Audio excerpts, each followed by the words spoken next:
আমরা শুরুতে আল্লাহ রাব্বুল ইজ্জা ওয়াল জালালের দরবারে শুকরিয়া জ্ঞাপন করছি যে আল্লাহ তাআলা আমাদেরকে সাইয়্যিদুশ শুহুর 12 মাসের মধ্যে থেকে শ্রেষ্ঠতম মাস রমাদানুল মুবারাকে ইফতারির পূর্ব মুহূর্তে মহাবিশ্বের মহাবিশ্বয় মহাগ্রন্থ আল কোরআন আল কারীম থেকে সরাসরি কিছু কথা শুনবার জন্য একত্রিত হওয়ার সুযোগ করে দিয়েছেন। আমরা সবাই পড়ছি কালিমাতুশ শুকর আলহামদুলিল্লাহ। শুরুতেই সূরাতুত তিনের কয়েকটা আয়াত তেলাওয়াত করেছি। এটা কালামুল্লাহ মাজিদের 95 নম্বর সূরা। এই সূরাটা মক্কাতুল মুকাররমাতে নাজিল হয়েছে। এই সূরার আয়াত সংখ্যা 8টা। এই সূরার শুরুতে আল্লাহ তাআলা 4টা কসম করেছেন, ওয়াত-তিনি ওয়াজ-যাইতুনি ওয়া-তুরি সিনিনা ওয়া হাযাল বালাদিল আমিন। ওয়াত-তিন, তিনের কসম, ওয়াজ-যাইতুন, যাইতুনের কসম, ওয়া-তুরি সিনিন, সিনাই পর্বতের কসম, ওয়া হাযাল বালাদিল আমিন, আর নিরাপদ শহরের কসম। তো 4টা শপথ করেছেন বা আল্লাহ তাআলা কসম করেছেন। কসম দিয়ে আল্লাহ তাআলা কোরআনের অনেক সূরা শুরু করেছেন। যেমন একটা সূরায় আল্লাহ ফজরের সময়ের কসম করেছেন, আল্লাহ বলেছেন ওয়াল ফাজর। আল্লাহ আকাশের কসম করেছেন ওয়াস সামা ইযাতিল বুরুজ। আল্লাহ তাআলা সূর্যের কসম করেছেন ওয়াশ শামসি ওয়া দুহাহা। এভাবে আল্লাহ তাআলা তার সৃষ্টির অনেক কিছুর কসম করে গুরুত্বপূর্ণ কোনো মেসেজ বা বার্তা আমাদের সামনে হাজির করেন। তো এই সূরাতে আল্লাহ তাআলা 4টা জিনিসের কসম করে একটা খুবই গুরুত্বপূর্ণ বার্তা মানব মণ্ডলীর জন্য এই সূরাতে তিনি হাজির করেছেন। এই সূরাটা আমাদের অনেকেরই মুখস্থ আলহামদুলিল্লাহ, এবং আল্লাহ রাসূল সাল্লাল্লাহু আলাইহি ওয়াসাল্লাম প্রায় বিভিন্ন নামাজে এই সূরাটা তেলাওয়াত করতেন। বারা ইবনে আযিব রাদিয়াল্লাহু তাআলা আনহু উনি বর্ণনা করেন যে আমি একবার এশার সালাতে আল্লাহ রাসূল সাল্লাল্লাহু আলাইহি ওয়াসাল্লামের কণ্ঠে নামাজে সূরা 3 তিনি তেলাওয়াত করেছেন, আমি নিজ কানে শুনেছি, এবং ওনার কণ্ঠ যে এত মধুর ছিল, আমার জীবনে এত সুমধুর কণ্ঠের তেলাওয়াত আমি শুনি নাই। আল্লাহর হাবিব সাল্লাল্লাহু আলাইহি ওয়াসাল্লামের কোরআন তেলাওয়াতের যে কণ্ঠ এত সুমিষ্ট ছিল, এত চমৎকার ছিল, শুধু তেলাওয়াত শুনেই অনেকে শাহাদা পড়ে মুসলমান হয়েছে। আবু জাহেল মক্কায় নিষেধ করতো যে কেউ যাবা না মুহাম্মদের কাছে, সে পাগল, সে গণক, সে মিথ্যাবাদী, সে জাদুকর, সে স্বামী স্ত্রীর মধ্যে বিচ্ছিন্নতা নিয়ে আসে, সে বাবা ছেলেকে আলাদা করে দেয়, তার কাছেই যাবা না। আর সে যা বলে শুনবাই না, কানে আঙ্গুল দিয়ে রাখবা। তো মানুষকে যেটা নিষেধ করা হয় বেশি, মানুষের ওইটার ব্যাপারে আগ্রহ থাকে বেশি। সে যত নিষেধ করতো মানুষ আরো বেশি বেশি যে শুনতো। মানুষকে সে কি বারণ করবে, সে দিনের বেলা নিষেধ করতো, রাতে যে লুকিয়ে লুকিয়ে নিজেই তেলাওয়াত শুনতো। তাহলে চিন্তা করেন যে আল্লাহর হাবিব সাল্লাল্লাহু আলাইহি ওয়াসাল্লামের কোরআনিক রেসিটেশন কত চমৎকার মেলোডিয়াস ভয়েস হলে স্বয়ং আবু জাহাল রাত্রিবেলা লুকিয়ে লুকিয়ে কোরআন তেলাওয়াত শুনতে যেত আল্লাহর হাবিব সাল্লাল্লাহু আলাইহি ওয়াসাল্লামের কণ্ঠে। তো রাসূল সাল্লাল্লাহু আলাইহি ওয়াসাল্লাম সূরাতুত 3টা এশার সালাতে তিনি তেলাওয়াত করেছেন, এই মর্মে হাদিসে পাওয়া যায়। এবং এই সূরাটা একটা ফলের নামে সূরা। 3 একটা ফল, আরব বিশ্বে খুব বেশি হয় 3 ফল। আমরা বাংলাদেশে ডুমুর বলি, ইংরেজিতে ফিগ বলে, ফিগ ট্রি। তো ফলের নামে বেসিক্যালি আল্লাহ তাআলা এই সূরাটাকে, এই চ্যাপ্টারটাকে ডেডিকেট করেছেন। আমরা সূরাকে ইংরেজিতে চ্যাপ্টার বলি। কোরআনে 114টা চ্যাপ্টার, এর মধ্যে এই সূরাটা হচ্ছে ফলের নামে ডেডিকেটেড। বিভিন্ন নামে খুব ইনক্লুসিভ ওয়েতে আল্লাহ তাআলা কোরআনে সূরাগুলো দিয়েছেন। কোরআনে আপনি প্রাণীর নামে সূরা পাবেন, প্রাণী। মানুষের নামে সূরা পাবেন। মানুষের মধ্যে 3 ভাগ, মুমিন, তারপর কাফির, এরপর মুনাফিক, প্রত্যেকের নামে সূরা। সূরাতুল মুমিনুন আছে, সূরাতুল কাফিরুন আছে, আবার সূরাতুল মুনাফিকুন আছে। আমাদের দৃশ্য জগতের সবচেয়ে বড় প্রাণীটা হচ্ছে হাতি, তাই না? এই হাতির নামে একটা সূরা আছে, বলেন তো এই সূরার নাম কি? সূরা ফিল। তারপর আমরা যে দেখি আমাদের দৃশ্য জগতের সবচেয়ে ছোট প্রাণী হচ্ছে পিঁপড়া, পিঁপড়ার নামে একটা সূরা আছে, সূরা আন-নামল। আন-নামল মানে পিঁপড়ার সূরা। মাকড়সার নামে সূরা আছে, সূরাতুল আনকাবুত।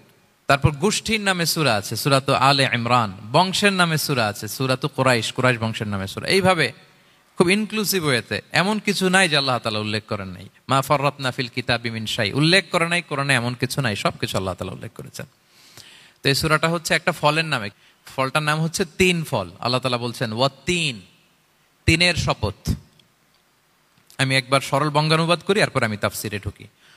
3-এর শপথ, ওয়াজ-যাইতুন, যাইতুনের শপথ, ওয়া-তুরি সিনিন, সিনাই পর্বতের শপথ, ওয়া হাযাল বালাদিল আমিন, এই নিরাপদ শহরের শপথ।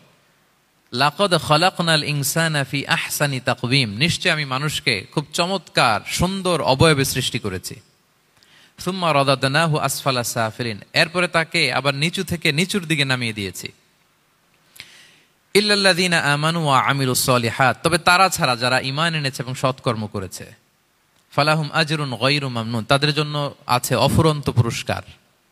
ফামা ইউকাযযিবুকা বা'দু বিদ্দিন, এগুলো জানার পরও কিসে তোমাকে দিন অস্বীকারের ব্যাপারে উদ্বুদ্ধ করলো? আলাইসাল্লাহু বিআহকামিল হাকিমিন, আল্লাহ তাআলা কি শ্রেষ্ঠ বিচারক নন? সাদাকাল্লাহুল আযীম। এই হচ্ছে এই সূরাটির সরল অনুবাদ। এবার আমরা তাফসিরে ঢুকি। প্রথমে আল্লাহ তাআলা বলেছেন ওয়াত-তিন, তিনের শপথ। তিন মানে তো আমরা জানলাম, তিন মানে ডুমুর।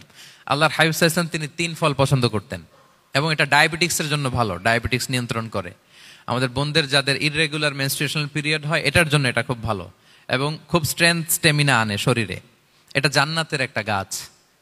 আদম আলাইহিস সালাম এবং হাওয়া আলাইহিস সালামকে যখন আল্লাহ বলেছিল ওয়ালা তাকরাবা হাযিহি শাজারাতা ফাতাকুনা মিনাজ জালিমিন, আদম এবং হাওয়া জান্নাতের সব জায়গায় যেতে মন চায় যাও, যা খেতে মন চায় খাও, এই নিষিদ্ধ গাছের কাছে যেও না, তাহলে তোমরা জালিম হয়ে যাবে। শয়তান এসে উল্টা বুঝালো, সে বলল তোমাদের খেতে নিষেধ করছে কেন জানো?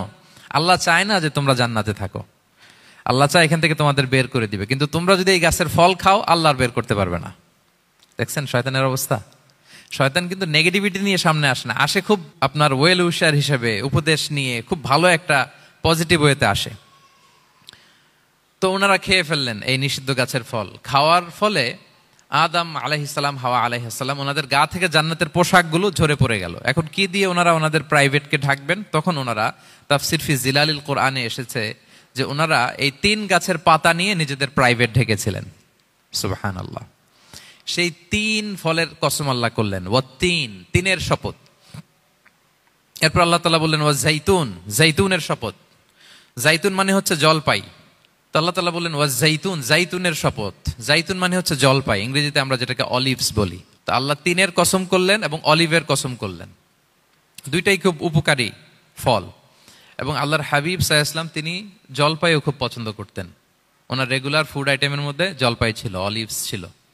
এটা পাহাড়ি এরিয়া, মরুভূমিতে হয় এবং রাসূল সাল্লাল্লাহু আলাইহি ওয়াসাল্লাম বলেছেন কুলু যাইত ওয়াদ-দাহিনু ফাইন্নাহু মিন শাজারাতিন মুবারাকা, তোমরা অলিভ অয়েল এটা খেও এবং এটা গায়ে মালিশ করো, কেননা এটা বরকতময় একটা গাছের ফল, শাজারা মুবারাকা। এটা শরীরের ব্যাড কোলেস্টেরলকে কমিয়ে দেয়, দাড়িতে অ্যাপ্লাই করলে, চুলে অ্যাপ্লাই করলে সহজে পাকে না দাড়ি চুল, এবং স্কিনে অ্যাপ্লাই করলেও স্কিনের জন্য ভালো, স্কিনের জন্য বেশ ভালো। এটা যাদের সুযোগ হয় আপনারা দাড়িতে চুলে অ্যাপ্লাই করবেন, খাবেন। এটা খাওয়াও যায়। তাম্বুতু বিদ্দুহনি ওয়াসিবগিল লিল আখিলিন, কোরআনে এসেছে। এটা অয়েল হিসেবে ইউজ করে, আবার খাবার হিসেবেও ইউজ করা যায়।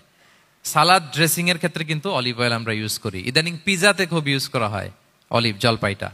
তো এটা আপনারা খেতে পারেন, এটা খুবই সুস্বাদু। এবং জলপাই গাছের মানে জাইতুন গাছের ডালের মেসওয়াক খুব ভালো হয়। আল্লাহর হাবিব সাল্লাল্লাহু আলাইহি ওয়াসাল্লাম জাইতুনের ডাল দিয়ে মেসওয়াক করতেন। তিনি বলতেন নি'মা সিওয়াকিয়া জাইতুন, সবচেয়ে শ্রেষ্ঠ মেসওয়াক হচ্ছে জাইতুনের, মিনাশ শাজারাতিল মুবারাকা, কারণ এটা বরকতময় গাছের ডালা। এবং ফাইন্নাহু সিওয়াকি ওয়া সিওয়াকুল আম্বিয়া মিন ক্বাবলি, এই জাইতুনের ডাল দিয়ে আমিও যেমনি মেসওয়াক করি, আমার আগে যত নবী পৃথিবীতে এসেছে সবাই জাইতুনের ডাল দিয়ে মেসওয়াক করত। আল্লাহ বলেন ওয়াত-তিনি ওয়াজ-জাইতুন, তিনের শপথ আর জাইতুনের শপথ। এরপর আল্লাহ তাআলা বললেন ওয়াতুরি সিনিন, সিনাই পর্বতের শপথ। প্রথমে দুইটা ফলের শপথ করলেন, এবার একটা পাহাড়ের শপথ করতেছেন। আপনারা কি তুর পাহাড়ের নাম শুনেছেন? হ্যাঁ শুনেছেন। এই সিনাই পর্বত দ্বারা তুর পাহাড় উদ্দেশ্য। এটা মিশরের একটা পাহাড়, অনেক উঁচু, 2285 মিটার উঁচু। ওইটার নিচে আছে মুকাদ্দাসে তুয়া, যেখানে মুসা আলাইহিস সালামকে আল্লাহ তাআলা জুতা খুলতে বলেছিলেন, ফাখলা না আলাইকা ইন্নাকা বিল ওয়াদিল মুকাদ্দাসে তুয়া, হে মুসা তুমি পবিত্র উপত্যকায় এসেছো, জুতা খুলো। তো ওখানে সব ধর্মের লোকেরা যায়, সব ধর্মের লোকদের জন্য তীর্থস্থান, মুসলিম, জুইশ, খ্রিস্টিয়ান সবাই যায়। এটা সিনাই একটা এলাকা আছে মিশরের, north south Sinai, north Sinai, এটা সাউথ সিনাইতে অবস্থিত। তো নিচে একটা খ্রিস্টানদের প্রাচীন গির্জা আছে, সেন্ট ক্যাথেরিনা গির্জা। সেখান থেকে চলতে চলতে আপনাকে উপরে যেতে হবে, ফজরের পরে আবার চলে আসতে হবে, তা না হলে দুপুরবেলায় 10টা-11টার দিকে এমন সূর্যের প্রখর তাপ ওই পাথরের মধ্যে লাগে, ওখানে আর থাকা যায় না। একেবারে তুর পাহাড়ের উপরে সেখানে খ্রিস্টানদের জন্য ছোট্ট একটা সিনাগোগ আছে, তারা প্রার্থনা করে। খ্রিস্টানদের একটা চার্চ আছে, মুসলিমদের জন্য ছোট্ট একটা মুসল্লা আছে সুরাওয়ের মতো।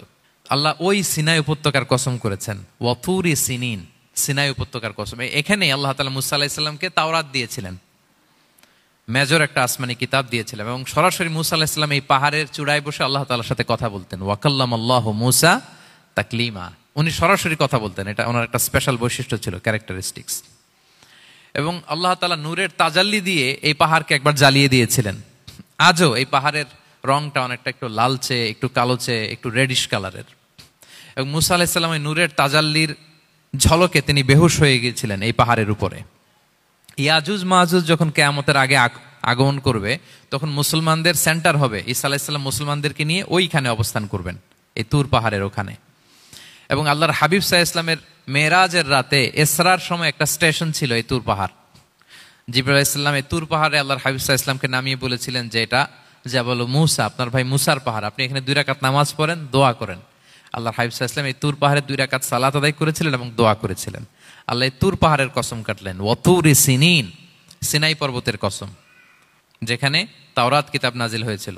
এরপর আল্লাহ তাআলা বললেন ওয়াহাদাল বালাদিল আমিন, আর এই নিরাপদ শহরের শপথ। এই শহর দ্বারা মক্কা শহর উদ্দেশ্য, কারণ রাসূল সাল্লাল্লাহু আলাইহি ওয়াসাল্লাম তখন মক্কায় ছিলেন, মক্কা নগরী। এই শহরের পূর্ব নাম ছিল বাক্কা। মক্কা নগরীকে বলা হয় উম্মুল কুরা, সব শহরের মা, সব শহরের সেন্টার, পৃথিবীর নাভিস্থল। এবং আল্লাহ তাআলা বলেছেন মান দাখালাহু কানা আমিনা, এখানে যে প্রবেশ করবে সে নিরাপদ। হেরেমের মধ্যে কিন্তু কাউকে আক্রমণ করা যায় না, কোনো খুনিও যদি ঢুকে যায় অ্যাটাক করা যাবে না। তো জাহেলি যুগে এমনটা ঘটতো, কারোর সাথে কারো শত্রুতা হলে, ধরেন যে একজন তার বাবাকে হত্যা করেছে, তো সে তাকে পেয়েছে, ওই লোক বাঁচার জন্য দৌড়াতে দৌড়াতে হেরেমের ভিতরে ঢুকে যেত, কারণ সে জানে যে হেরেমে ঢুকলে সে আমাকে মারবে না। তো পরে সে যখন হেরেম থেকে বেরোতো, আবার তার সাথে যুদ্ধ শুরু হতো। এবং এই শহরের এত মর্যাদার কারণ হচ্ছে সাইয়েদনা ইব্রাহিম আলাইহিস সালাম তিনি আল্লাহর কাছে দোয়া করেছিলেন যে রব্বি জাআল হাযা বালাদান আমিনা, হে আল্লাহ আপনি এই শহরকে নিরাপদ করেন, ওয়ারযুক আহলাহু মিনাস সামারাত, আর এই শহরের অধিবাসীদেরকে আপনি ফলমূল দিয়ে রিজিকের ব্যবস্থা করেন।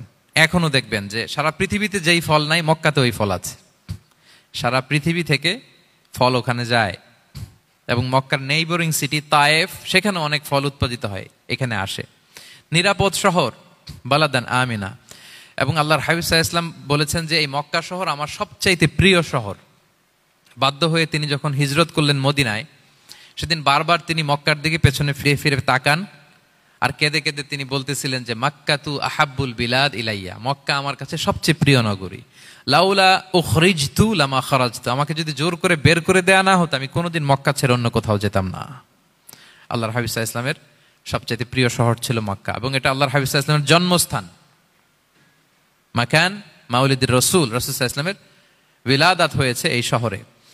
এবং এই শহরকে আল্লাহ বলেছেন মাসাবাতান লিন্নাসি ওয়া আমনা, মানুষের মিলনস্থল, কেন্দ্রস্থল। সারা পৃথিবী থেকে মানুষ ওখানে যায়। আপনি যে রমাদানে যদি মক্কায় যান, আল্লাহু আকবার, লক্ষ লক্ষ উমরা পালনকারী সেখানে, ইউরোপ থেকে, আফ্রিকা থেকে, অস্ট্রেলিয়া থেকে, এশিয়া থেকে, সারা পৃথিবীর মানুষের মিলনস্থল। ওখানে গেলে আপনি দেখবেন মাসাবাতান লিন্নাসি ওয়া আমনা, নিরাপদ জায়গা এবং মানুষের মিলনস্থল। এটা এখানে এমন মসজিদ আল্লাহ রেখেছেন কাবা ঘরের চারদিকে, এটাকে বলা হয় মসজিদুল হারাম, যে মসজিদে 1 রাকাত সালাত পড়লে 1 লক্ষ রাকাতের সওয়াব হয়। আল্লাহর ঘরকে কেন্দ্র করে তাওয়াফের নির্দেশ দেওয়া হয়েছে, ওয়ালিয়াত তাওয়াফু বিল বাইতিল আতিক। পৃথিবীর কোনো ঘরকে তাওয়াফ করা যায় না, কোনো ঘরকে, এই একটা মাত্র ঘর যেটাকে এর চারদিকে এরকম তাওয়াফ করা যায়। তাহলে এই পবিত্র ঘর, পবিত্র মসজিদ যেই শহরে অবস্থিত, সেই শহরের কসম আল্লাহ করেছেন। আল্লাহ বললেন ওয়াহাদাল বালাদিল আমিন, এই নিরাপদ শহরের কসম, মানে মক্কা শহরের কসম। আমরা আপাত দৃষ্টিতে আমাদের কাছে মনে হচ্ছে 2টা ফলের কসম, একটা পাহাড়ের কসম, একটা নগরীর কসম। আসলে বেসিকলি আল্লাহ তাআলা এই 4টা শপথ দিয়ে 3 নবীর জন্মস্থান, 3 নবীর নবুয়তের কসম করেছেন। কিভাবে সেটা আমি মিলিয়ে দেই। এই যে প্রথমে যে আল্লাহ বলেছেন ওয়াত্তিনি ওয়া জাইতুন, 3 এবং জাইতুনের কসম। পৃথিবীতে সবচেয়ে বেশি 3 এবং জাইতুন কোথায় উৎপন্ন হয় জানেন? ফিলিস্তিনে। কোথায়? শাম দেশে, যেটা হাদিসের পরিভাষায় বলা হয় শাম, বর্তমান ফিলিস্তিন এবং সিরিয়া মিলে। 3 জাইতুন দিয়ে বেসিকলি আল্লাহ তাআলা ফিলিস্তিনের শপথ করেছেন, শাম দেশের শপথ, যেখানকার বেথলহামে ঈসা আলাইহিস সালাম, জেসাস ক্রাইস্ট, তিনি জন্মগ্রহণ করেছেন। ঈসা আলাইহিস সালামের জন্মস্থান। তাহলে 3 জাইতুনের শপথের মাধ্যমে মূলত আল্লাহ তাআলা ঈসা আলাইহিস সালামের জন্মস্থানের শপথ করেছেন, কারণ সেখান থেকে ওহী বিচ্ছুরিত হয়েছে, ওনার কাছে ইনজিল নাজিল হয়েছিল। এবং এই শামের মর্যাদার ব্যাপারে অনেক কথা আল্লাহর হাবিব সাল্লাল্লাহু আলাইহি ওয়াসাল্লাম তিনি বলেছেন। আল্লাহ রাসূল সাল্লাল্লাহু আলাইহি ওয়াসাল্লাম যখন মেরাজে যান, তখন মক্কা থেকে এই শাম দেশে ফিলিস্তিনের বাইতুল মাকদাসে রাসূল সাল্লাল্লাহু আলাইহি ওয়াসাল্লামকে নিয়ে যাওয়া হয়েছিল। এবং রাসূল সাল্লাল্লাহু আলাইহি ওয়াসাল্লাম প্রায় বলতেন তুবা আলি শাম, শামের জন্য বরকত, কেননা ফেরেশতারা তাদের রহমতের পাখা শাম দেশের উপর বিছিয়ে রেখেছে। এবং তিনি বলতেন ফিতনার সময় আলাইকুম বিশাম, তোমরা শামে যেও, শামে থেকো। এবং তিনি দোয়া করেছেন আল্লাহুম্মা বারিক লানা ফি শামিনা, আল্লাহ তুমি আমার শাম অঞ্চলে আল্লাহ তুমি বরকত দিও। এবং হাদিসে এসেছে এই শামই হচ্ছে আরদুল মাহশার, এখানেই হাসর হবে। শাম অঞ্চলকে বিস্তীর্ণ করে এখানেই ময়দানুল মাহশার আল্লাহ তাআলা কায়েম করবেন, হাসরের ময়দান এখানেই হবে। এবং সেখানেই হচ্ছে সানিউল কিবলাতাইন, আমাদের আগের কেবলা কিন্তু বাইতুল মাকদাসের দিকে ছিল, যেটা শামে অবস্থিত, ফিলিস্তিনে বাইতুল মুকাদ্দাস, যেই মসজিদে নামাজ পড়লে 1 রাকাতে 500 রাকাতের সওয়াব। 3টা মসজিদে সালাত পড়লে স্পেশাল ভার্চুর কথা আছে, এর বাইরে আর অন্য মসজিদের বিশেষ কোনো ফজিলত নাই, বাকি সব মসজিদ সমান। এক হচ্ছে মসজিদুল হারাম, 1 রাকাতে 1 লক্ষ রাকাত। 2 নম্বর মসজিদে নববী, 1 রাকাতে 1000 রাকাতের সওয়াব, আর একটা দুর্বল বর্ণনায় 50,000 রাকাতের সওয়াব। 3 নম্বরে এই মসজিদুল আকসা, 1 রাকাতে 500 রাকাতের সওয়াব। এই 3 মসজিদে যেন আমরা যে সালাত আদায় করতে পারি, আল্লাহ তুমি তৌফিক দান করো। 2 মসজিদে তো একেবারেই সহজ যাওয়া, মক্কা মদিনাতে। বাইতুল মাকদাসেও যেন আমরা যেতে পারি, আল্লাহ তুমি সেই পরিস্থিতি আমাদের জন্য তৈরি করে দাও। তো এই বাইতুল মাকদাসের দিকে রাসূল সাল্লাল্লাহু আলাইহি ওয়াসাল্লাম টানা 14 বছর নামাজ পড়েছেন। 14 বছর। প্রথম 13 বছর কোনো সমস্যা হয়নি মক্কায়, কারণ তখন কেবলা বাইতুল মুকাদ্দাস থাকলেও রাসূল সাল্লাল্লাহু আলাইহি ওয়াসাল্লাম সামনে রাখতেন কাবাকে, কেবলা বাইতুল মুকাদ্দাস, কিন্তু তিনি তো মক্কায় ছিলেন নবুয়তির প্রথম 13 বছর, সামনে কাবাকে রাখতেন, তারপরে টু দ্য ডাইরেকশন অফ বাইতুল মুকাদ্দাস। কিন্তু যখন মদিনায় গেলেন তখন তো আর কাবা নাই, তখন রাসূল সাল্লাল্লাহু আলাইহি ওয়াসাল্লাম কাবাকে মিস করতে আরম্ভ করলেন। আর প্রায় আল্লাহর কাছে কামনা করতেন, আমার বংশের গোড়া ইব্রাহিম আলাইহিস সালামের রুট যেখানে, আমার জন্মস্থান, সেই কাবার দিকে যদি আবার কেবলাটা ফিরিয়ে দেয়া হতো। কদ নারা তাকাল্লুবা ওয়াজহিকা ফিস সামা ফালানুওয়াল্লিয়ান্নাকা কিবলাতান তারদাহা। আল্লাহ আয়াত নাযিল করলেন, নবী আপনি আকাশের দিকে তাকিয়ে কি ভাবেন আমি বুঝি, আপনি চান কেবলা যেন আমি মক্কার দিকে ঘুরিয়ে দেই। আল্লাহ তাআলা ঘুরিয়ে দিলেন। আল্লাহ বলেন ফাওয়াল্লি ওয়াজহাকা শাতরাল মসজিদিল হারাম, এখন থেকে মসজিদুল হারামের দিকে আপনি টু দ্য ডাইরেকশন অফ কেবলা নামাজ পড়বেন। কেবলা চেঞ্জ হয়ে গেল। তো মদিনায় যে 16-17 মাস আর মক্কায় 13 বছর, মোট 14 বছর আল্লাহর হাবিব সাল্লাল্লাহু আলাইহি ওয়াসাল্লাম এই মসজিদুল আকসার দিকেই হয়েই তিনি নামাজ পড়েছেন। এটা আমাদের আগের কেবলা ছিল। এবং শেষে কিয়ামতের আগে যে মালহামার যুদ্ধ হবে, তখন রাসূল সাল্লাল্লাহু আলাইহি ওয়াসাল্লাম বলেছেন মালহামার যুদ্ধের সময় মুসলমানদের ফুস্তাদ বা তাবু হবে, শিবির হবে এই ফিলিস্তিনের দামেস্কের পাশে আল গৌতা নামে এক জায়গা আছে, ওই গৌতাতে। এবং ঈসা আলাইহিস সালাম এসে যে দাজ্জালকে হত্যা করবেন সেটাও ওই শামে, ফিলিস্তিনের বাবুল লুদ এখনো একটা জায়গা আছে, ওই জায়গাটার নাম এখনো বাবুল লুদ, ওখানে তিনি দাজ্জালকে হত্যা করবেন। এবং সেখানে একটা সাদা মিনারা আছে, ফেরেশতার পাখায় ভর করে ঈসা আলাইহিস সালাম তখন সেখানে নেমে আসবেন, ওই ফিলিস্তিনের ওই শাম দেশের ওই মিনারার পাশে তিনি এসে পৃথিবীতে তিনি নুজুল করবেন, নুজুল ঈসা আলাইহিস সালাম। তো 3 এবং জাইতুনের কসম করে বেসিকলি আল্লাহ তাআলা ঈসা আলাইহিস সালামের জন্মস্থানের কসম করেছেন, কারণ 3 এবং জাইতুন, ডুমুর এবং জলপাই, অলিভ কোন দেশে বেশি হয়? শাম দেশে। আওয়াজ করে বলেন কোন দেশে? বর্তমান ফিলিস্তিন এবং সিরিয়া, এবং ওই ভূখণ্ডে আল্লাহ নবী ঈসা আলাইহিস সালামের জন্মস্থান। তাহলে এই 2 ফলের কসম করে বেসিকলি আল্লাহ তাআলা ঈসা আলাইহিস সালামের জন্মস্থানের কসম করেছেন। ওনার প্রতি নাজিল হওয়া যে তাওরাত ইনজিল গ্রন্থ, এই রেভেলেশনের কসম করেছেন। আচ্ছা, এরপরে ওয়াতুরি সিনিন, সিনাই পর্বতের কসম। সিনাই পর্বত বা তুর পাহাড় হচ্ছে মিশরে অবস্থিত, আর মিশর হচ্ছে মুসা আলাইহিস সালামের জন্মস্থান। কার জন্মস্থান? মুসা আলাইহিস সালামের জন্মস্থান। তাহলে ওয়াতুরি সিনিন, তুর পাহাড়ের কসম বুঝিয়ে আল্লাহ তাআলা মূলত মুসা আলাইহিস সালামের জন্মস্থানের কসম করেছেন, যেখানে তাওরাত নাজিল হয়েছে। এরপরে ওয়াহাদাল বালাদিল আমিন, এ নিরাপদ শহর বলে আল্লাহ তাআলা মক্কা শহরকে বুঝিয়েছেন। আর মক্কা কার জন্মস্থান বলেন তো? মুহাম্মদুর রাসূলুল্লাহ সাল্লাল্লাহু আলাইহি ওয়াসাল্লাম, সাইয়্যিদুল মুরসালিন, খাতামুন নবিয়্যিন, রাহমাতাল লিল আলামিন, হাবিবুল্লাহ মুহাম্মদুর রাসূলুল্লাহ সাল্লাল্লাহু আলাইহি ওয়াসাল্লামের জন্মস্থান। তাহলে এই 4টা আয়াতে 4টা শপথের মধ্য দিয়ে মূলত আল্লাহ তাআলা ঈসা আলাইহিস সালামের জন্মস্থান, মুসা আলাইহিস সালামের জন্মস্থান এবং মুহাম্মদ সাল্লাল্লাহু আলাইহি ওয়াসাল্লামের জন্মস্থান, যেই 3টা এলাকায়, ভূখণ্ডে 3টা মেজর ওহী নাজিল হয়েছে। এক তো ঈসা আলাইহিস সালামের কাছে নাজিল হয়েছে ইনজিল কিতাব, আর একটা হচ্ছে তাওরাত। তাওরাত এমন কিতাব যে কিতাব দিয়ে হাজার হাজার নবীরা ফয়সালা করেছেন। বনি ইসরাইলের অনেক নবীর উপর কোনো কিতাব নাজিল হয়নি, তার মানে তারা রসুল ছিলেন না, তারা নবী, তারা সবকিছু তাওরাত দিয়েই ফয়সালা করতেন। আর রাসূল সাল্লাল্লাহু আলাইহি ওয়াসাল্লামের উপর কোরআন নাজিল হয়েছে। তার মানে প্রথম 4টি শপথ দিয়ে বেসিকলি ইনজিলের শপথ, তাওরাতের শপথ এবং কোরআনের শপথ। বুঝতে পেরেছেন সবাই? আল্লাহ ওহির শপথ করেছেন। দেখেন, ফল, পাহাড়, নগরী মাড়িয়ে সারা পৃথিবী ঘুরিয়ে আপনাদেরকে শেষ পর্যন্ত ইনজিল, তাওরাত এবং কোরআনে নিয়ে আসছেন, আমার সাথে আসছেন।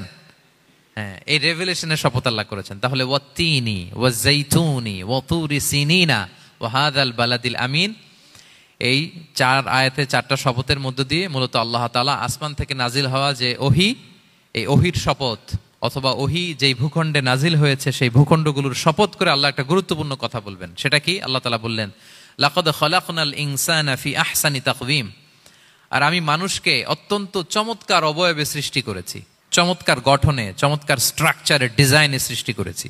মানুষের দৈহিক অবকাঠামো গঠন এটা যেমনি চমৎকার, মানুষের ইন্টেলেকচুয়াল কাঠামো এটা চমৎকার, মানুষের আচরণগত যে বিহেভিয়ারাল ট্রেটস, ক্যারেক্টারিস্টিক্স এটাও চমৎকার।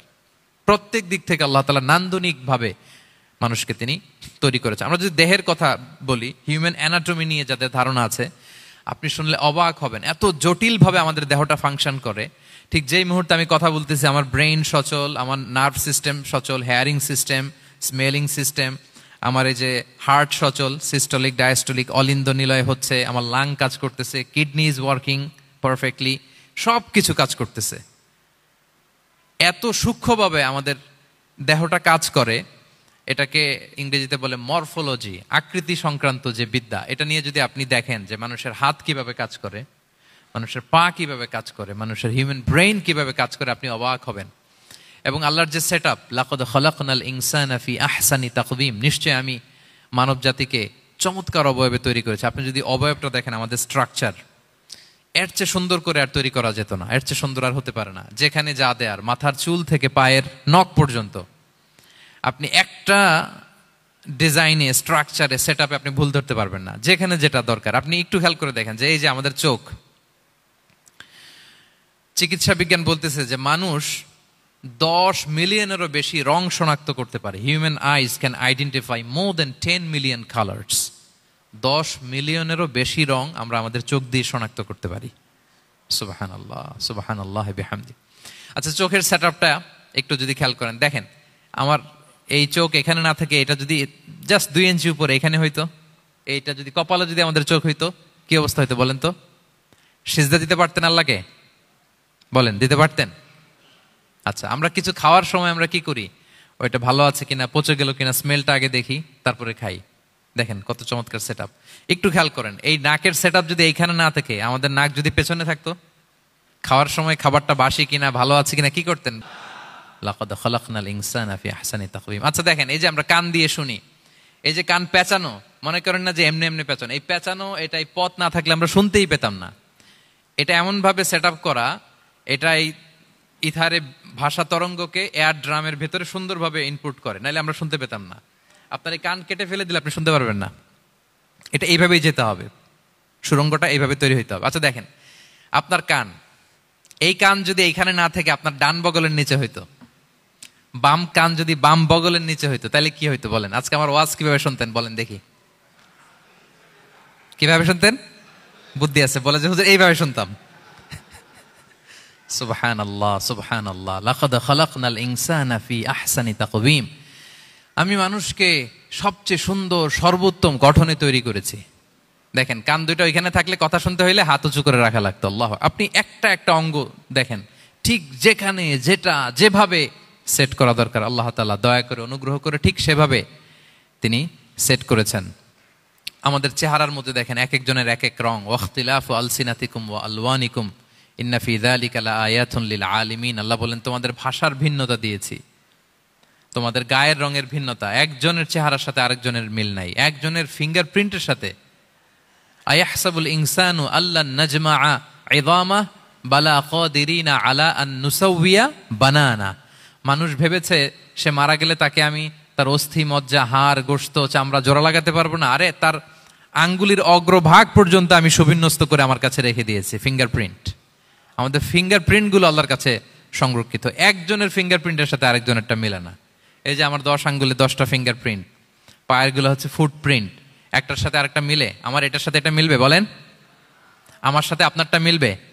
বর্তমানে পৃথিবীতে কত কোটি মানুষের বসবাস বলেন? এই যত মানুষ পৃথিবীতে আছে, একজনের আঙ্গুলের ছাপের সাথে, এই যে বায়োমেট্রিক্যাল অথেন্টিকেশন যে আমরা করি, একজনের ফিঙ্গারপ্রিন্টের সাথে আরেকজনের ফিঙ্গারপ্রিন্টের মিল নাই, একজনের ফুটপ্রিন্টের সাথে ফুটপ্রিন্ট মিল, ইভেন একজনের আই প্রিন্টের সাথে।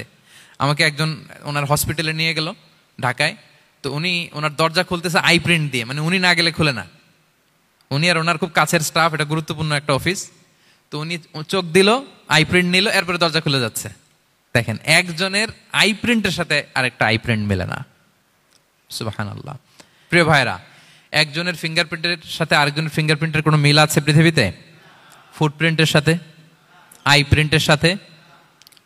কারণ ডিজাইনারটা কে বলেন তো? হুয়াল্লাযী ইউসাউবিরুকুম ফিল আরহামি কাইফা ইয়াশা। মায়ের পেটে থাকতেই আল্লাহ তাআলা এগুলো ডিজাইন করে দিয়েছেন, আমি কেমন হব, আমার বৈশিষ্ট্য কেমন কেমন হবে। এই যে আমি যে আমার বাবা দাদা 14 পুরুষের ডিএনএ বয়ে বেড়াই, এগুলো সব নিয়ে আমার বৈশিষ্ট্য, আমার কণ্ঠস্বর, আমার ক্যারেক্টারিস্টিক্স, আমার ফিচার কেমন হবে, সব তিনি আল্লাহ তাআলা মায়ের পেটে থাকতে ডিজাইন করে দিয়েছেন। সুবহানাল্লাহ। আল্লাহ বলছেন লাকাদ খালাকনাল ইনসানা ফি আহসানি তাকওয়িম। প্রিয় ভাইরা, কসম করার পরে আল্লাহ যে কথাটা বলেন এটা অনেক গুরুত্বপূর্ণ, খুবই গুরুত্বপূর্ণ বার্তা। আল্লাহ চারটা কসম করে, তিনটা নবীর জন্মস্থানের শপথ করে তিনি বললেন লাকাদ খালাকনাল ইনসানা ফি আহসানি তাকওয়িম। নিশ্চয় আমি অত্যন্ত চমৎকার আকৃতিতে মানুষকে তৈরি করেছি। মানুষের গঠন এরকম, মাথা থেকে পা পর্যন্ত। আমি তো দু একটার কথা বললাম, চোখ, নাক, কান, আপনি একটা একটা করে যদি ধরেন, আমাদের হেয়ারিং সিস্টেম কিভাবে কাজ করে, হেয়ারিং নার্ভ কিভাবে কাজ করে, আমাদের সেন্সেশন কিভাবে কাজ করে, আমাদের ব্রেন কিভাবে কাজ করে। আমাদের এক একজনের ব্রেন 1.5 কেজি ওজন, 3 পাউন্ডের মতো একটা সুস্থ মানুষের অ্যাভারেজ ব্রেনের ওজন। এই ব্রেনের মেমোরি হচ্ছে 2.5 মিলিয়ন গিগাবাইট। আপনার মোবাইলে স্পেস কত বলেন, মেমোরি কত? হ্যাঁ, 512 জিবি। আর আমার আর আপনার ব্রেইনের যে মেমোরি, এই মেমোরি হচ্ছে 2.5 মিলিয়ন গিগাবাইটস। আল্লাহ, এই যে প্রতি মুহূর্তে আমাদের নিউরন কানেক্টিভিটি হচ্ছে, ব্রেনের স্নায়ুগুলোর যত কানেক্টিভিটি হয়, যত আমরা চিন্তা করে ব্রেনকে খাটাই, নতুন নতুন জিনিস আমরা তৈরি করতে পারি। এবং এমনভাবে আল্লাহ তাআলা এমন সফিস্টিকেটেড ব্রেইন আল্লাহ মানুষকে দিয়েছে, মানুষ পারে না এমন কিছু নাই।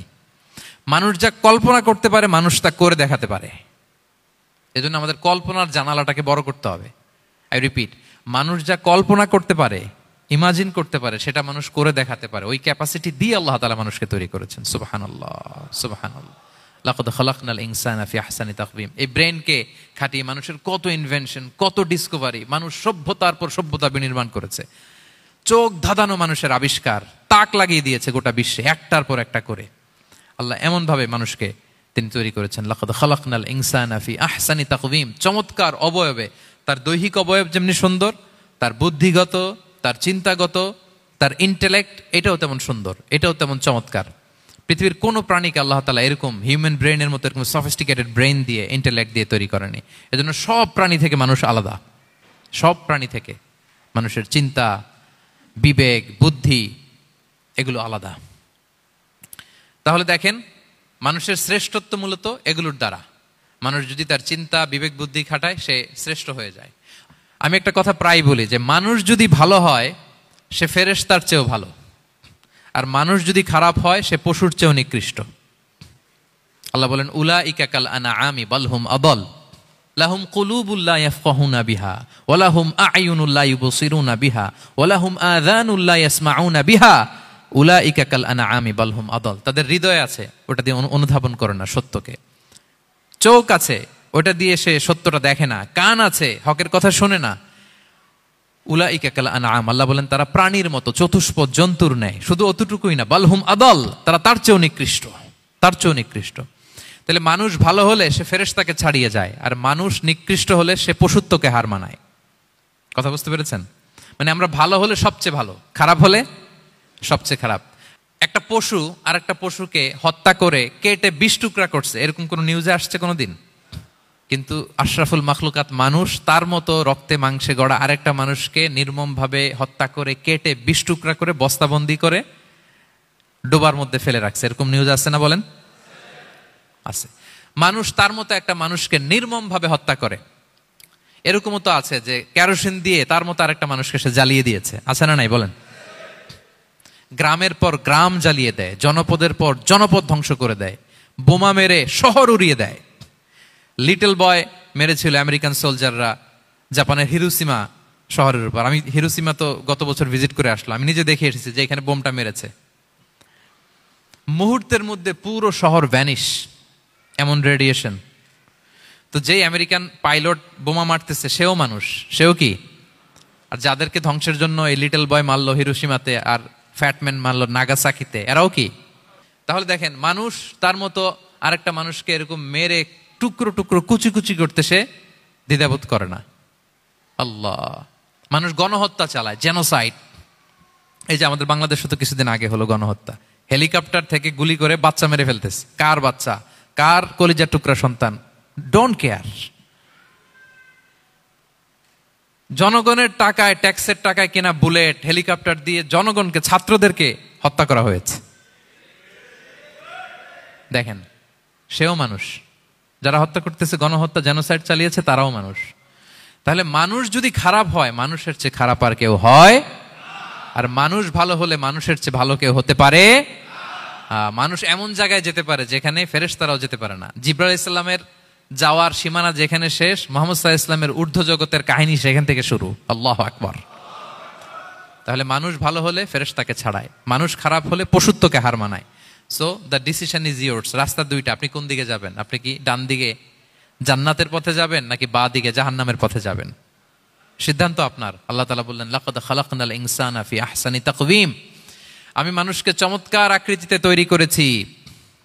হাতের মেকানিজম কি, পায়ের মেকানিজম কি, আমার চেয়ে আপনারাও ভালো জানেন। এগুলো ঘন্টার পর ঘন্টা আপনি বলতে পারবেন যে কেমন ভাবে আল্লাহ তাআলা তৈরি করেছেন। আল্লাহ বলেন, মানুষকে আমি অত্যন্ত চমৎকার আকৃতি দিয়ে তৈরি করেছি। তার সৃষ্টিগত কাঠামো, তার বুদ্ধিবৃত্তিক কাঠামো, তার চিন্তাগত কাঠামো, তার আচরণগত কাঠামো, তার নৈতিকতায় তাকে এমন উচ্চ মর্যাদার আসন আমি দিয়েছি, এটা যদি সে অ্যাচিভ করে, বিলং করে, তাহলে তার চেয়ে শ্রেষ্ঠ কেউ আর হতে পারে। কিন্তু আল্লাহর দেয়া এই ক্যাপাসিটিগুলো, এই নেয়মাগুলো যদি সে অ্যাকসেপ্ট না করে, সে যদি পশুত্বের পথে হাঁটে, সে যদি শয়তানের দেখানো পথে হাঁটে, তাহলে সে এত নিচে যাবে, অন্য কেউ আর এত নিচে যেতে পারে না।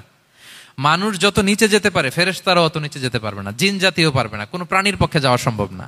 তাহলে মানুষকে আল্লাহ তাআলা এমন সফিস্টিকেটেড ওয়েতে তৈরি করেছেন, চাইলে সে সবার উপরে যেতে পারে। আবার চাইলে আল্লাহর দেয়া নেয়ামতগুলোকে যদি সে ভিন্ন খাতে প্রবাহিত করে, সে সবচেয়ে নিকৃষ্ট হতে পারে। সেটাই আল্লাহ বললেন, সুম্মা রাদাদনাহু আসফালা সাফিলিন। এরপরে তাকে আমি হীন থেকে হীনতর করেছি, নিচ থেকে আরো নিচে নিয়েছি। সে যখন ঈমান আনে না, সে যখন সৎকর্ম করে না, সে যখন আল্লাহর শেখানো, আল্লাহর দেখানো রাস্তায় সে চলে না, সে যখন তার নফসের কথা শুনে, সে যখন তার প্রবৃত্তির গোলাম সাজে, সে সবচেয়ে নিকৃষ্ট হয়। আসফালা সাফিলিন মানে একেবারে নিচে, এর নিচে আর নাই। আল্লাহ বলেছেন, ইন্নাল মুনাফিকিনা ফিদ দারকিল আসফালি মিনান নার। সেখানে আল্লাহ আসফাল বলেছেন। মুনাফিকরা জাহান্নামের একেবারে তলদেশে থাকবে। তাই মানুষ যদি ঈমান আর সৎকর্মের বলে বলিয়ান না হয়, সে এত খারাপ হয়, কেউ এত নিচে যেতে পারে না। বলেন, মানুষ যত নিচে যেতে পারে, জিন তত নিচে যেতে পারবে?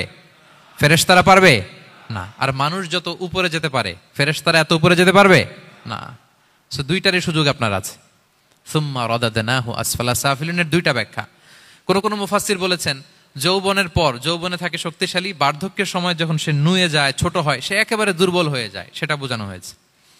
আর অন্যান্য মুফাসসিরিন একরাম বলেছেন, না, আল্লাহর দেওয়া এই নেয়মা, ক্যাপাসিটি যখন সে সঠিক পথে কাজে লাগায় না, সে যখন প্রবৃত্তির অনুসরণ করে, সে তখন এত খারাপ হয়, এত নিচ থেকে নিচুতর হয়, এত হীন থেকে হীনতর হয়, তার চেয়ে হীনতর আর কেউ তখন হতে পারে না। সেখান থেকে বাঁচার দুটি রাস্তা আল্লাহ বলেছে। আল্লাহ বলছেন, ইল্লাল্লাযীনা আমানু ওয়া আমিলুস সলিহাত। তবে যারা ঈমান আনে এবং সৎকর্ম করে তারা ছাড়া। তারা ওই নিচু থেকে নিচুতর নয়, তারা শ্রেষ্ঠতর। ঈমান এবং সৎকর্ম, ঈমান এবং আমলে সালেহাত। কোরআনের অনেক জায়গায় আপনি আয়াতটা পাবেন, ইন্নাল্লাযীনা আমানু ওয়া আমিলুস সলিহাতি কানাত লাহুম জান্নাতুল ফিরদাউসি নুজুলা। নিশ্চয়ই যারা ঈমান এনেছে, সৎকর্ম করেছে, তাদের জন্য আমি জান্নাতে ফেরদাউস রেখে দিয়েছি। আল্লাহ বলেন, তারা নিকৃষ্ট হবে না যারা ঈমান এনেছে, সৎকর্ম করেছে। যারা কি এনেছে? ঈমান। আর কি করেছে? সৎকর্ম করেছে। ইল্লাল্লাযীনা আমানু, যারা ঈমান এনেছে, সৎকর্ম করেছে, ফালাহুম আজরুন গায়রু মামনুন, তাদের জন্য রয়েছে অফুরন্ত পুরস্কার, মানে জান্নাত। তাদের জন্য কি? ওই জান্নাতে যেতে আমরা চাই কি চাই না বলেন? রাস্তা কয়টা? এটা চলে গেছে ডান দিকে, এটার গন্তব্য হচ্ছে ডেস্টিনেশন জান্নাতুল ফেরদাউস। আর এটা শয়তানের পথ, এটা আপনার প্রবৃত্তির দেখানো পথ, এটা চলে গিয়েছে জাহান্নামে। So now the decision is years. আপনার ডিসিশন, কোন দিকে যাবেন, ডানে না বায়ে, জান্নাতে না জাহান্নামে? জান্নাতে যেতে চাই আমরা।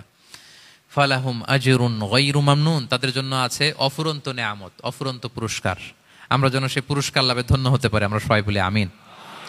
আল্লাহ বলেন, এইভাবে 4টা কসম করার পরে, এত গুরুত্বপূর্ণ বার্তা হাজির করার পরে, তোমার ঘুমন্ত বিবেককে জাগিয়ে তোমাকে বার্তা দেওয়ার পরেও কিভাবে তুমি অস্বীকার করতে পারো আখিরাতকে? ফামা ইউকাযযিবুকা বা'দু বিদ্দিন, এরপরেও কোন বিবেকে, কোন আকলে, কোন সাহসে তুমি কর্মফল দিবসকে অস্বীকার করো? কোন সাহসে? এখানে দিন দ্বারা উদ্দেশ্য কর্মফল। ভালো করলে যে ভালো পাবে, খারাপ করলে যে খারাপ পাবে। দিনের অনেক অর্থ, এটার তাফসিরে গেলে সময় কুলাবে না। ফামা ইউকাযযিবুকা বা'দু বিদ্দিন, এরপরেও কর্মফলকে অস্বীকার করার সাহস তুমি কোত্থেকে পাও? কিসে তোমাকে উদ্বুদ্ধ করে কর্মফল দিবসকে অস্বীকার করতে? আলাইসাল্লাহু বিআহকামিল হাকিমিন, আল্লাহ তাআলা কি শ্রেষ্ঠ বিচারক নন? সূরা আবু দাউদে আল্লাহর হাবিব সাল্লাল্লাহু আলাইহি ওয়াসাল্লাম বলেন, কেউ যদি সূরাতুত তিন তেলাওয়াত করে, করতে করতে যদি শেষ আয়াতে চলে আসে, আর সে যখন পড়ে আলাইসাল্লাহু বিআহকামিল হাকিমিন, আল্লাহ তাআলা কি শ্রেষ্ঠতম বিচারকদের মধ্যে সর্বশ্রেষ্ঠ বিচারক জাজ নন, তখন সে যেন উত্তর দেয়, এটা তো আল্লাহর প্রশ্ন। আলাইসাল্লাহু বিআহকামিল হাকিমিন, আল্লাহ আমাদেরকে প্রশ্ন ছুড়ে দিয়েছেন যে আল্লাহ তাআলা কি শ্রেষ্ঠ বিচারক নন? তখন যে তেলাওয়াত করে সে যেন বলে বালা বালা ওয়া আনা আলা যালিকা মিনাশ শাহিদিন। বালা মানে অবশ্যই, হ্যাঁ আল্লাহ অবশ্যই আপনি শ্রেষ্ঠ বিচারক, আর আপনি যে শ্রেষ্ঠতম বিচারক এই সাক্ষী আমি দিচ্ছি, এই ঘোষণা আমি দিচ্ছি। পড়েন সুবহানাল্লাহ। আপনি দেখবেন মসজিদুল হারামে, হারামাল মাক্কিতে যখন তেলাওয়াত করে ইমাম সাহেবরা, এই আয়াতের পরেই যদি রুকুতে যায়, দেখবেন ফিস ফিস করে বলে যে বালা বালা ওয়া আনা আলা যালিকা মিনাশ শাহিদিন। আমি নিজে শুনেছি, দেখবেন ওনার এটা পরে, কারণ আল্লাহ এখানে প্রশ্ন ছুড়ে দিয়েছেন। আর উত্তর হিসেবে বলতে হবে বালা ওয়া আনা আলা যালিকা মিনাশ শাহিদিন, আল্লাহ অবশ্যই আপনি শ্রেষ্ঠ বিচারক। আল্লাহর চাইতে শ্রেষ্ঠ বিচারক আর হতে পারে? আমরা কত লাকি যে আল্লাহর আহকামুল হাকিমিন হিসেবে বিচারক পেয়েছি। হ্যাঁ, আমাদের বিচার যদি অন্য কেউ করতো, নিজেরা যদি নিজেদের, আল্লাহ যদি বলতো তোরটা বিচার তুই কর আর তোরটা তুই কর, কি অবস্থা হয়তো বলেন? যার সাথে যার শত্রুতা আছে ওইখানে দেখাই দিত। কিন্তু আমরা বিচারক হিসেবে পেয়েছি কাকে? আল্লাহ কি পার্সিয়ালিটি করবে বিচারে? স্বজন প্রীতি করবে? কারো উপর জুলুম করবে? কাউকে ঠকাবে? আল্লাহ বলেন ওয়ামা আনা বিযাল্লামিল লিল আবিদ, আমি কখনো আমার বান্দার উপর জুলুম করি না, জুলুম করি না। নাদাউল মাওয়াজিনাল কিসতা লিয়াউমিল কিয়ামা, কিয়ামতের দিন আমি মিজান নামে এমন এক ন্যায় বিচারের মানদণ্ড স্থাপন করব, ফালা তুযলামু নাফসুন শাইআ, এক বিন্দু পরিমাণ কেউ মাজলুম হবে না, এক বিন্দু পরিমাণ কেউ মাজলুম হবে না। এজন্য দুনিয়াতে যদি বিচার না পান, আল্লাহর দরবার বিচারটা দিয়ে রাখেন, সেদিন বিচার হবে। আহকামুল হাকিমিন আপনারা ঠকাবে না। দুনিয়াতে বিচার পান নাই, মাজলুম হয়েছেন, মানুষ ভুল বুঝছে, কেউ আপনারে ঠিক মতো বুঝে নাই, আপনার কথাটা কাকে বলবেন? বিপদে পড়লে, ক্রাইসিস মোমেন্টে কাকে শেয়ার দিবেন? না ফেসবুকে শেয়ার দিবেন? আমরা তো ফেসবুকে শেয়ার দিয়ে দিই এখন। ফেসবুকে শেয়ার দেওয়ার আগে, বন্ধুকে শেয়ার দেওয়ার আগে, স্ত্রীর কাছে শেয়ার করার আগে আমার সমস্যার কথা আগে শেয়ার করব কাকে? কারণ আলাইসাল্লাহু বি আহকামিল হাকিমিন, আল্লাহ বলছেন আমি কি শ্রেষ্ঠ বিচারক নই? বালা বালা ইয়া রব ওয়া আনা আলা যালিকা মিনাশ শাহিদিন, অবশ্যই আল্লাহ আপনি শ্রেষ্ঠ বিচারক। ক্লিয়ার হয়েছে না সবার কাছে? শপথ কয়টা ছিল? 4টা। মূলত নবুয়তের শপথ, তাই না? নবুয়ত আমাদের জন্য সবচাইতে বড় নেয়ামত। কারণ নবীরা যদি আমাদেরকে এই তথ্যগুলো না দিতেন, আমরা জান্নাত জাহান্নাম চিনতাম? ভাইরা বলেন তো, আখেরাত চিনতাম? এই যে আখেরাত হবে, পুলসিরাত হবে, day of judgment, day of accountability, আল্লাহর সুপ্রিম কোর্টের কাঠ গড়ায় পাই টু পাই হিসাব দিতে হবে, নবীরা না এসে বললে আমরা এত বুঝতাম না। নবীরা জান্নাত জাহান্নাম চিনিয়েছে, আল্লাহর বিশদ পরিচয় আমাদের সামনে তুলে ধরেছে, আখিরাতের পরিচয়, লাইফ আফটার ডেথ কিরকম হবে, সবকিছু আমাদের কাছে তুলে ধরেছে। সো নবুয়ত আল্লাহ তাআলার পক্ষ থেকে অনেক বড় নেয়ামত। 2 নম্বর নেয়ামত হচ্ছে আল্লাহ তাআলা আমাদেরকে যে ক্যাপাসিটি দিয়েছে, বুদ্ধিমত্তা, ইন্টেলেক্ট, বিচার বিশ্লেষণ, যেটা দিয়ে আমরা অন্যান্য সব প্রাণী থেকে আলাদা, এটা আল্লাহর বড় নেয়ামত। এই নেয়ামতের শুকরিয়া যেন আমরা করি। এবং আমি যেটা বলেছি, মানুষ যেটা কল্পনা করতে পারে সেটা সে করেও দেখাতে পারে। সো আল্লাহ তাআলা যাকে যেই কোয়ালিটি দিয়েছে, ক্যাপাসিটি দিয়েছে, আমরা যেন এই নেয়ামতের শুকরিয়া করি। নেয়ামতের শুকরিয়া করলে এই নেয়ামত দেওয়ার ধারাবাহিকতা এটা বাড়িয়ে দেয় কে? লা ইন শাকারতুম লা আযীদান্নাকুম ওয়া লা ইন কাফারতুম ইন্না আযাবি লাশাদীদ। শুকরিয়া করলে নেয়ামত আরো বাড়িয়ে দেব। তাহলে প্রথম নেয়ামত ছিল নবুয়াত, প্রফেটহুড, প্রফেসি। এটা অনেক বড় নেয়ামত। এই রেভেলেশন এসে আমাদেরকে এনলাইটেন করেছে। তা না হলে আমাদের গডকে, গডের ফিচার কি, আখেরাত কি, জান্নাত কি, জাহান্নাম কি, the concept of punishment, concept of আখেরা, কিছুই আমরা ভালোভাবে বুঝতাম না। এটার শপথ আল্লাহ করেছেন। আল্লাহ আমাদেরকে নেয়ামত দিয়েছেন, ক্যাপাসিটি দিয়েছেন, সক্ষমতা দিয়েছেন, সবচাইতে সফিস্টিকেটেড ব্রেন দিয়ে তৈরি করেছেন। এটা একটা বড় নেয়ামত। এবং রাস্তা দেখিয়ে দিয়েছেন, হয় ডানে নয় বায়ে। এবং তিনি আশ্বাস দিয়েছেন যে তোমাদেরকে সঠিক ফায়সালার মাধ্যমে বিচার করা হবে সেদিন। তাই আমাদের বিপদে আপদে সব সময় আমরা যেন ফরিয়াদ করি এক মহান সত্তার কাছে। বলুন তো আওয়াজ করে, তিনি কে? আল্লাহর কাছে যেন আমরা ফরিয়াদ করি। আল্লাহ তাআলা আমাদের সবাইকে কথাগুলো বুঝা আর আমল করার তৌফিক দান করুক।